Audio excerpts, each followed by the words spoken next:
Bonjour à tous, c'est Damien pour hybridephoto.com. Comme vous le savez, dans cette série de vidéos, on va maintenant parler d'astuces. Donc j'appelle ça les astuces Fujifilm. Pour autant, ce n'est pas vraiment des astuces, c'est plus comprendre comment fonctionne votre appareil photo et les différentes possibilités de réglage que vous avez dessus et quel impact ça va avoir sur vos images. Donc c'est vrai que quand on se balade sur les menus, ils sont assez complexes.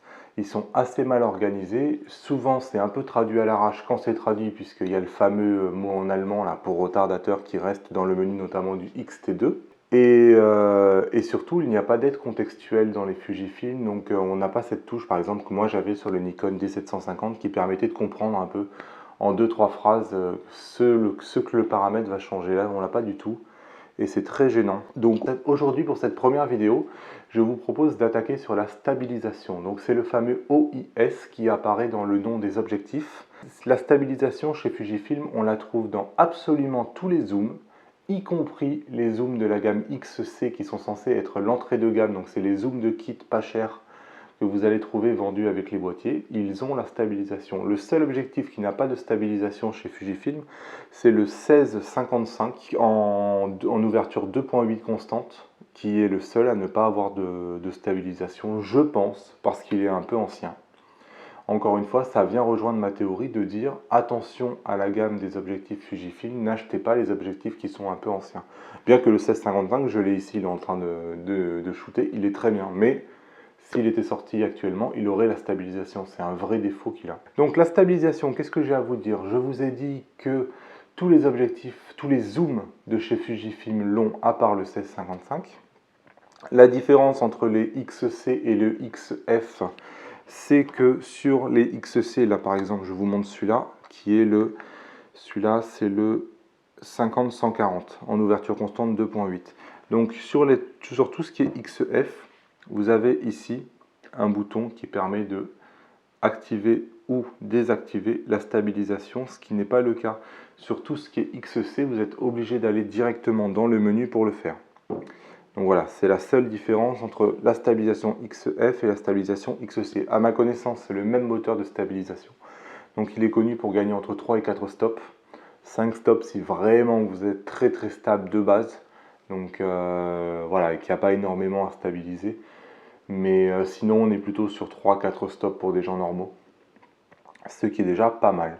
Alors, qu'est-ce que ça veut dire tout ça? Si vous n'y connaissez rien, la stabilisation vous aide à stabiliser votre objectif. Si vous êtes en train de shooter quelque chose qui bouge, la stabilisation ne vous sert à rien. La stabilisation vous sert uniquement pour prendre des photos à très basse vitesse, des photos qui auraient été floues si vous n'aviez pas eu de stabilisation. Il y a une règle qui dit que pour prendre une photo à main levée sans stabilisation, il faut au moins une vitesse équivalente à 1 sur votre focale en équivalent full frame. Alors, c'est du chinois. Exemple, si vous avez un 50 mm en focale, donc un équivalent 75 mm si vous étiez sur du full frame, donc ça avec un facteur de 1,5. Pour avoir une photo nette en étant à main levée, il faut que vous preniez votre photo au minimum à 1,75 de seconde. Si vous allez plus lentement que 1 sur 75, votre photo risque d'être floue puisque vous allez bouger.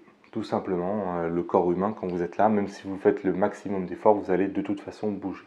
Donc on estime qu'en dessous de 1 sur 75, si vous êtes à une focale de 50, vous allez bouger. C'est là qu'entre en jeu la stabilisation qui vous permet de stabiliser votre boîtier et de descendre sous des vitesses qui vous permettent de gagner quelques stops. Donc un stop pour être simple, par exemple là je vais vous prendre la molette qui est sur le X-T2. Imaginons que vous souhaitiez prendre une photo ici à 1 sur 60, donc ici. Et bien imaginons que vous pouvez gagner 3 stops grâce au stabilisateur, 1 stop, 2 stops, 3 stops. Vous allez prendre une photo en 1 sur 8 au lieu de le prendre en 1 sur 60. Vous avez gagné 3 stops. Ça va vous servir. À quoi ça sert de garder une vitesse basse? Donc encore une fois, c'est pour des sujets qui ne bougent pas. Donc ça va vous servir tout simplement si vous n'avez pas beaucoup de lumière. Ça permet de laisser du temps à l'objectif, de laisser rentrer de la lumière vers le capteur de façon à avoir une image. Ça va vous permettre, s'il n'y a pas beaucoup de lumière effectivement, de baisser dans les ISO et d'avoir une image qui est de meilleure qualité. Donc la stabilisation, c'est vraiment quelque chose de très important qu'il faut comprendre et qu'il faut savoir utiliser. Donc le menu stabilisation, vous allez le trouver dans le menu configuration prise de vue, donc c'est le petit appareil photo dans le menu. Vous allez dessus, vous avez un menu qui est stabilisation. Dans ce menu-là, hop, vous allez trouver deux options. Stabilisation mode 1, toujours actif. Stabilisation mode 2, photo uniquement. Le mode 1 va stabiliser l'objectif en permanence, c'est-à-dire que l'image que vous allez voir dans votre viseur et sur l'écran est stabilisée. Donc il ne stabilise, c'est pas juste au moment où vous prenez la photo, il stabilise tout le temps. Donc le stabilisateur est là pour compenser vos mouvements en permanence et il va stabiliser y compris dans le viseur. Dans le mode 2, le stabilisateur ne s'enclenche qu'au moment de la prise de vue.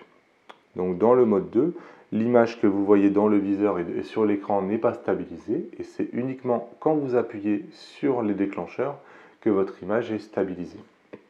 Donc voici la différence entre mode 1 et mode 2. Évidemment, vous allez me demander quel mode je dois choisir. Déjà, il faut comprendre que le principe même, le moteur de stabilisation, va faire bouger votre appareil photo. Ça paraît un peu bête, mais pourtant c'est le cas. Donc, il faut penser déjà à désactiver la stabilisation si vous n'en avez pas besoin. Donc, les trois quarts du temps, a priori, votre objectif doit avoir le stabilisateur sur off.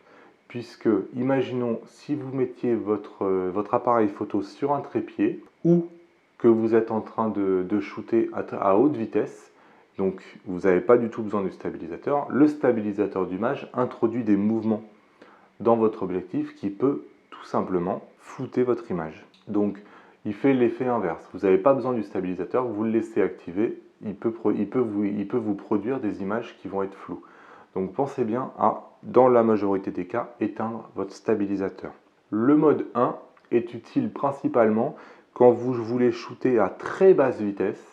Donc on en a parlé tout à l'heure, là je vais vous donner un exemple avec 1/8 de seconde ou 1/4 de seconde, 1/4 de seconde. Donc quand vous voulez shooter à très basse vitesse ou que vous avez une focale très longue, donc c'est vrai que si vous avez une focale très longue, vous essayez via le viseur de viser, si vous n'avez pas le stabilisateur, vous n'y verrez rien, ça bougera beaucoup trop. Le mode 1 est préférable quand vous êtes à très basse vitesse ou que vous utilisez une focale très longue. L'utilisation du mode 1 qui va à la fois stabiliser votre image, votre photo et aussi le viseur est préférable et vous n'avez pas trop le choix.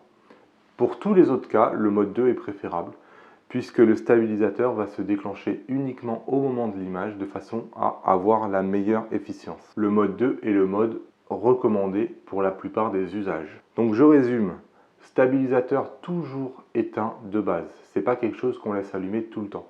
Il va vous flouter, il va vous rendre des images plus floues que ce que nécessaire puisque le moteur de stabilisation fait trembler votre objectif. Donc si vous n'avez pas besoin que vous photographiez à vitesse suffisante ou à haute vitesse, vous devez le désactiver ou encore pire en trépied. Le moteur de stabilisation va vous flouter vos images, va vous planter vos images. Le mode 1 est à utiliser principalement si vous voulez shooter à très basse vitesse ou avec une focale très longue. Et le mode 2 est à utiliser dans tous les autres cas. C'est le mode par défaut à utiliser pour le stabilisateur. Enfin, sachez que quand vous allumez votre appareil photo, là évidemment vous n'allez pas l'entendre, mais le moteur de stabilisation fait du bruit. C'est comme un ronronnement que vous allez entendre en permanence dans votre objectif. Je ne sais pas si là vous ne pouvez pas l'entendre, j'imagine, avec le micro-cravate, mais on entend un c'est tout simplement le moteur de stabilisation. Le moteur de stabilisation, on entend ce ronronnement-là, qu'il soit activé ou pas activé. Donc vous ne faites pas de build, ce n'est pas très important. Même si vous avez désactivé le moteur de stabilisation, vous entendrez ce bruit-là. Donc croyez pas qu'il est activé alors qu'il est désactivé. Il fait toujours ce bruit-là, c'est un bruit qui est constant. Vous ne pouvez rien y faire. J'espère que c'est plus clair pour vous, que la stabilisation n'aura bientôt plus de secret pour vous. Que vous savez maintenant quand est-ce qu'il faut le désactiver, quand est-ce qu'il faut vous mettre en mode 1 et quand est-ce qu'il faut vous mettre en mode 2. Moi je vous retrouve bientôt pour de nouvelles astuces sur comment utiliser vos Fujifilm. N'hésitez pas à vous abonner si vous avez apprécié cette vidéo. Vous avez les boutons probablement des deux côtés et en dessous. Vous avez la cloche qui vous permet de recevoir un mail pour être prévenu des dernières vidéos. Voilà, comme ça vous permet, même vous n'avez même pas besoin d'y penser, vous voyez le thème de la vidéo et vous la regardez ou pas et vous apprenez avec moi à utiliser de mieux en mieux vos Fujifilm. Allez, moi je vous dis à bientôt dans une nouvelle vidéo et ciao!